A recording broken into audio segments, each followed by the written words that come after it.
یہ تو پاک سرزمین ہے، یہ تو خدا کا نور ہے، یہ خدا کا راز ہے، یہ لیلۃ القدر کو بنا ہے، اس میں بھلا اتنے گھٹیا غلیظ گندے کام ہو سکتے ہیں؟ الیکشن مینوپلیٹ کرنے کے، دھاندلے کے، یہ الگ بات ہے۔ پچھلے ماہ اور اس ماہ دھند رہی ہے، اور لوگ کہتے ہیں اگلے ماہ دھاندلی ہوگی فروری میں، اور فروری کے بعد انشاءاللہ العزیز پاکستان میں عوام کا دھاندلا ہوگا، جو سب ظالموں، جابروں، جو انصاف کو بیچنے والے ہیں، جو ضمیر کو بیچنے والے ہیں، جو مذہب کو بیچنے والے ہیں، جو ذاتی مفاد کا گراؤنا گندا کاروبار کرتے ہیں، ان کے سر اڑا کے رکھ دے گا عوامی دھاندلا۔ اب دھند ہے، فروری میں دھاندلی ہوگی، تو دھاندلی کے فوراً بعد انشاءاللہ عوامی دھاندلا شروع ہوگا۔ کبھی تو ہم بے ضمیروں نے، ہم بغیرتوں، بے حیاؤں نے اپنی قوم، اپنی آنے والی نسلوں کا سوچنا ہے نا۔ تو وقت اب آ گیا، وہ قدرت کی طرف سے آ گیا۔ تو پھر وہیں آتے ہیں جو میرے محبوب قائد اور میری محبوب قائدہ محمد نواز شریف صاحب اور ان کی سپتری مریم عظمیٰ جس باری عسکریت سے جیتنے جا رہے ہیں، یہ دنیا بھر کے ریکارڈ توڑ دیں گے۔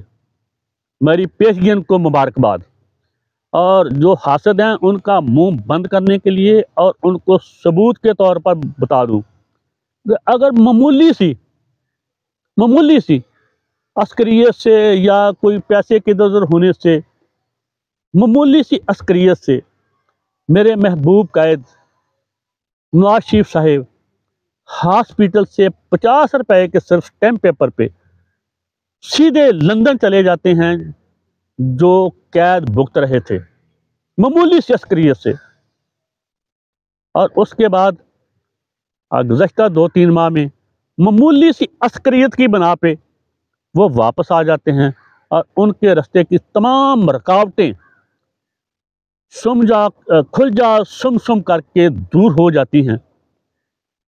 تو اب تھوڑی سی مزید عسکریت سے کیا وہ بھاری بھرکم عسکریت کے ساتھ الیکشن نہیں جیتیں گے؟ وہ یقیناً جیتیں گے، اور حاسدوں کا منہ بند کریں گے۔ وہ جو قیدی نمبر 804 ہے، اور وہ جو ایک اور ہے اسی طرح کا، وہ بھی اسی گماشتے کے ہیں، اسی فطرت کے ہیں۔ وہ مرشد زرداری جو ہیں وہ بھی اسی طرح کے ہیں جیسے میرے محبوب آل شریفیہ ہیں۔ تو دیکھیں اب وقت کی زنبیل سے کیا نکلتا ہے۔ میں تو انتظار فرما رہا ہوں، اور خدا کے کرم سے، اس کی رحمت سے ناامید نہیں ہوں۔ مجھے یقین ہے اس دھرتی نے جو اپنا خراج دینا تھا وہ دے لیا، اس نے اپنے وطن کے 2 ٹکڑے کروا لیے، یہ ڈیفالٹ کے قریب چلی گئی، اس کا ذرہ ذرہ لوٹا گیا، اس کا بلوچستان کی معدنیات لوٹی گئی، اس کے پنجاب کی زرعی اجناس لوٹی گئی، اس کے عوام کو لوٹا گیا، ٹیکسوں کے نام پہ، بلوں کے اضافے کے نام پہ لوٹا گیا۔ اور لوٹ کے کہاں گیا؟ وہ دبئی گیا، زرداری لے کے گیا، باجوہ لے کے گیا، وہ نواز شریف لندن لے کے گیا، وہ گجرات کے چوری شجاعت وہ اسپین میں لے کے گئے، وہ جو قیدی نمبر 804 ہے، اس کی بیگم اور بچوں کے پاس تو پہلے ہی لندن میں بے پناہ دولت ہے۔ اور میرے محبوب قائد، میرے محبوب جو ہوتے ہیں ہمارے محافظ، وہ بھی ہماری حفاظت کرنے کے بعد محفوظ جگہ انہوں نے بھی جانا ہوتا ہے نا، تو وہ بھی چلے جاتے ہیں۔ وہ کیا سے عاصم باجوہ صاحب، وہ بھی اب کہیں ہماری حفاظت سے فارغ ہونے کے بعد اپنے بچوں سمیت کہیں محفوظ جگہ پہ ہیں۔ تو محفوظ جگہ پہ رہنے کے لیے وسائل تو بہت چاہیے ہوتے ہیں، تو سب محفوظ جگہ پہ جا رہے ہیں۔ اللہ کرے، خدا کرے یہ سارا گند ایک ہی دفعہ کہیں دفع ہو جائے، کہیں سمندر میں غرق ہو جائے، یا جہاں جانا چلے جائیں، ہماری جان چھوڑیں۔ اور انشاءاللہ میں آپ کو پیشگی مبارکباد دیتا ہوں کہ عسکری انتخابات کا جو بھی نتیجہ نکلے، پاکستانی قوم اور یہ مظلوم دھرتی آزاد ہونے جا رہے ہیں۔ اس کے ساتھ ہی یاد دیجیے، پاکستان زندہ باد، بدماشیہ مردہ باد۔ اللہ حافظ۔